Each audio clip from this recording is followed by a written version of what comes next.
Welcome everybody to IAG's Trade Talk. My name is Ben Blaschke and I'm very pleased to be joined by the Chairman and CEO of PAGCOR, Mr. Alejandro Tengco. Mr. Tengco, first of all, welcome to ICE. Can you tell us a bit about what you've got planned here in London this week? Well, actually, allow me first to thank you, Ben, for the opportunity to be with IAG again. I mean, this is not the first time with Andrew, of course, and you, who I've been following all my new policies and my statements the last few years. Well, actually, I arrived yesterday and in time for the show that starts today. As you very well know, I was one of the panelists in this morning, and I will be a speaker again tomorrow.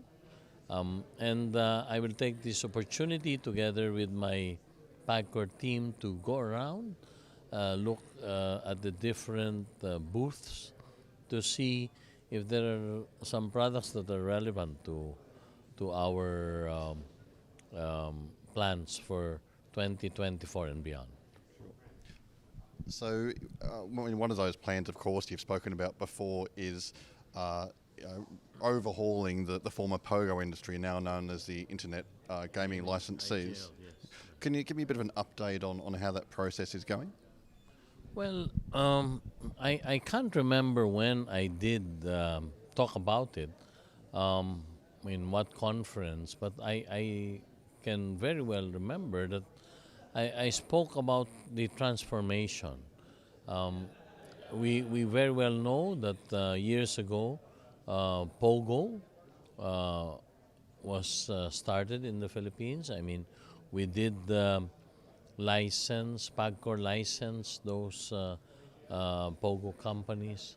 Unfortunately, towards the middle of last year, we did realize that most of the service providers under the master licensees were not involved in gaming anymore, man, and that's the reason why we had to actually move in.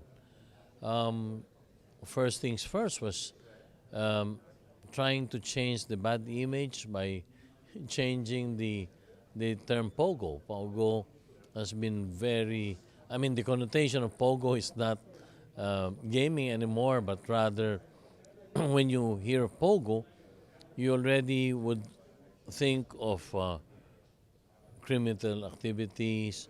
You will talk about fraud and other illegal activities that were being perpetrated by our licensees. So immediately then, and I remember Andrew was the first one who interviewed me, we did change the term POGO to IGL. As part of the cleansing process, it was very important for us to change the image as a whole first. And then we introduced new structures, and as I had mentioned, we did ask all the licensees to reapply again. And from there, we were able to really see who were involved in these fraudulent activities. And no question, without batting an eyelash, we didn't give them an opportunity to be given a license anymore. And give credit where credit is due.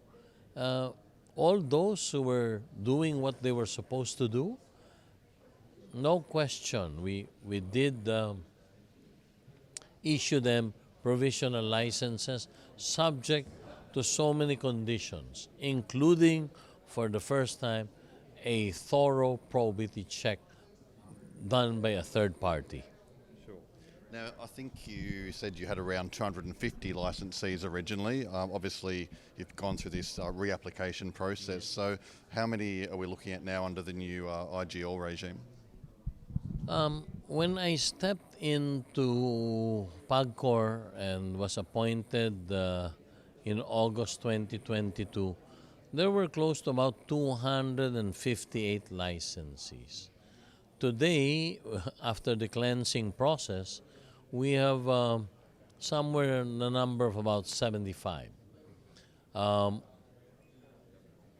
I wish to mention that maybe people all over the world have already heard the cleansing process that we did, and today we have close to about another 20 to 25 applicants aside from the one that I was telling.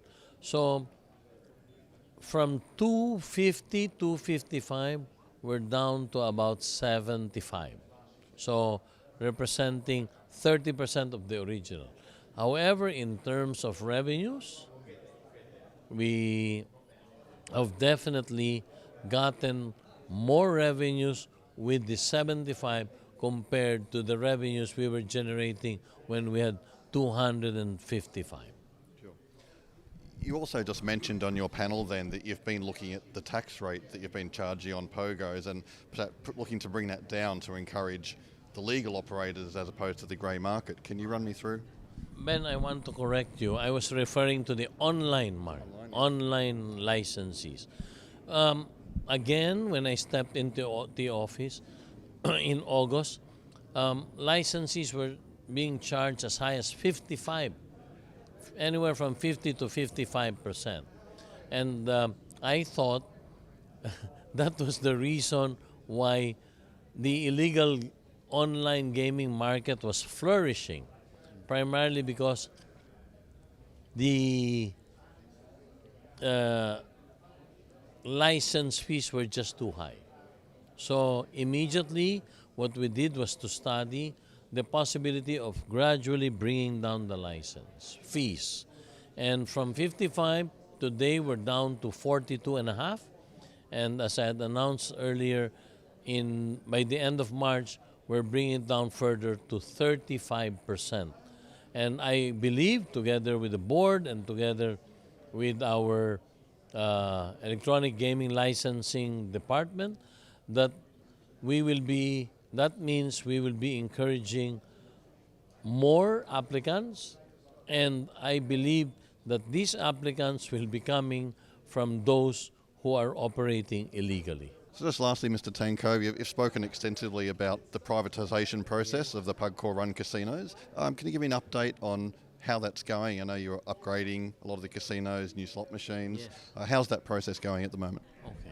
Number one, we're already in the process of modernizing some of our properties.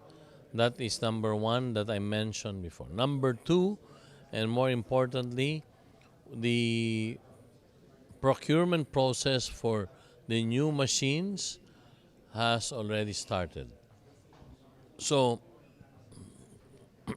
I honestly believe, Ben, that you will hear maybe towards the end of the first quarter or the early start of the second quarter, we will be expecting delivery of the new slot machines, 3,300 more or less of them, that we will deliver to all our properties.